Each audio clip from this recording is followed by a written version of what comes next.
네, 다음은 이한결 송파 동료지원센터 부센터장님의 토론이 있으시겠습니다. 부센터장님은 현재 한국정신장애인연합회 전략기획본부장과 경기동료지원센터 센터장도 맡고 계십니다. 네, 토론 부탁드립니다.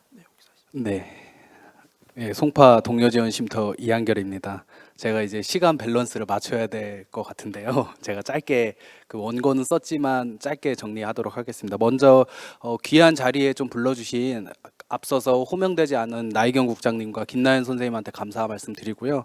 현장에 와 계시는 이제 정성 원장님, 김영희 부장님께도 감사 말씀드립니다. 사실 이 실천 현장에서 새로운 접근 방식을 시도한다는 게 쉬운 일은 아닌데요. 그런 부분에서 중지단과 이제 이음병원, 아주대병원, 그다음에 김성수 원장님 모두 고생이 많으신 것 같습니다. 저는 이 정신건강 혁신과 관련해서 중요한 포인트는 앞서서 이제 WHO에서도 이야기했듯이 당사자가 목소리를 내야 하고 그 목소리가 실제 현장에 잘 반영될 수 있는 구조를 만들어야 된다고 생각을 합니다. 근데 그동안 우리 정신건강 시스템을 보면 생의학적 모델에 종속되어 정책을 변화시킬 상상력마저도 거세되어 왔습니다. 그래서 현장에서는 입원 말고는 대안이 없었고 당사자 가족 역시도 그 대안 없는 환경에서 노출되다 보니까 서로 많이 힘들어진 상황입니다.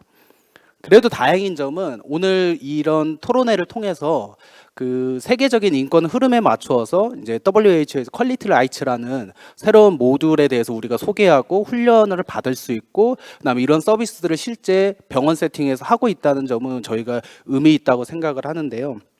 근데 저는 이제 한 가지 말씀드리고 싶은 것은 이러한 그 기계적으로 움직이고 있는 정신건강 시스템 안에서 이 WHO에서 강조한 퀄리티 라이츠를 도입할 때 있어 이 퀄리티 라이츠 자체가 CRPD에 기반해서 만들어졌다는 점을 우리가 인지를 해야 한다고 생각을 합니다.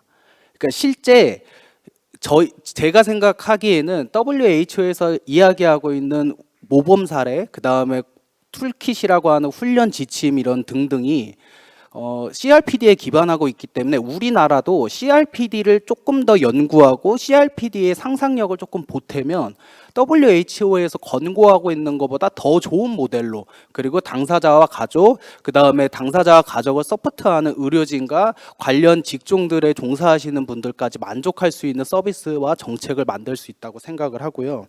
기존에 저희가 정신건강 시스템은 굉장히 그 DSM이라고 부르는 진단분류 체계 안에서 인간의 감정, 사고, 상태를 진단하고 그 진단의 틀로 인간을 이해하며 병식 유무와 현실 검증력으로 언어 신뢰성을 판단하는 등 오픈 다이얼로그의 철학적 배경에서 이야기하는 독백적 대화 중심으로 이루어져 왔습니다. 근데 지금 이제 우리가 이야기하고 있는 오픈 다이얼로그나 아니면 다른 대안적 프로그램들 같은 경우에는 그런 부분을 조금 완화할 수 있는 측면이 있다고 생각이 들고요. 그래서 앞서서 말씀드린 것처럼 CRPD가 과연 오픈 다이얼로그와 그 외에 우리 정신건강 시스템에 부합하고 있는지를 살펴봐야 하는데 과연 이 법 앞에서 평등한 권리를 CRPD에서 이야기하고 있는 권리를 오픈 다이얼로그에서 완전히 보장을 하고 있느냐, 절차 조력으로 인해서 완전히 이거를 보장을 하고 있느냐를 살펴봐야 합니다. 그리고 세 번째는 인간의 존엄성 측면에서 개인의 존엄성을 CRPD에서는 개인이 선택하게끔 주장을 하고 있습니다. 이 말은 개인이 치료가 필요하면 치료를 선택하는 것이고 개인이 그 독특한 현실 세계와 정신적 상태를 감내하면서 살겠다. 그리고 그 삶의 의미를 증상이 있더라도 살아가는 데 지장이 없다라고 할 때 그 선택을 존중하라고 주장을 하고 있습니다. 그러니까 이런 것들이 그 우리 사회의 정신건강 시스템 전반을 점검을 할 때 과연 CRPD 기반으로 하고 있는지를 좀 따져봐야 하는 부분이 있고요. 그리고 이제 시간 관계상 빨리 정리를 해드리자면 제가 지금 한국정신장애인연합회 전략기획본부장으로 이제 활동을 하면서 여러 가지 제도와 정책들을 만들고 있고 그다음에 국회를 통해서 이 정신건강 시스템을 어떻게 인권 친화적으로 바꿀지 고민을 많이 하고 있는데 최근에 이제 개정안들을 이제 올려가지고 동료 지원 쉼터라던가 뭐 절차 조력인이라던가 동료 지원이라던가 이런 부분들을 넣었는데 사실 개원의 협회, 정신의료기관 협회 등 의료계의 우려가 많은 것이 사실입니다.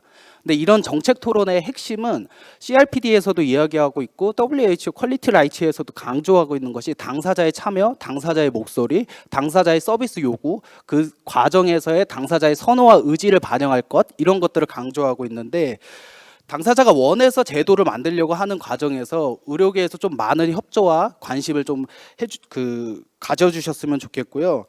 종합적으로 말씀을 드리고자 하는 것은, 당사자의 권리를 인정하고 의사결정 능력에 대해서 존중하고, 심지어 WHO에서 CRPD에서 이야기하고 있는 거는, 우리가 급성기라고 하고 있는 위기 상황에서도 의사결정 능력을 함부로 재단하지 말고 의사결정 능력이 없다고 가정하지 말라고 이야기를 합니다. 법적 능력에 대한 존중인 거지요. 이런 부분들이 저희가 이번 정책 토론회를 통해서 조금 점검해야 될 부분들이 아닐까 싶고요. 마지막으로 저는 이제 당부드리고 싶은 이야기는요. 정신건강 시스템 자체가 굉장히 급변하게 바뀌고 있습니다. 근데 그 바뀌는 변화의 가운데 당사자가 중심에 서 있는 게 현실이니까, 이런 현실적인 부분을 좀 감안을 해서 이제는 전국에 계신 당사자분들이 조금 본인의 회복에도 도움이 될 수 있는 서비스들을 선택할 수 있도록 다양한 고민들을 우리 사회가 해주었으면 좋겠습니다. 네, 이상입니다. 감사합니다.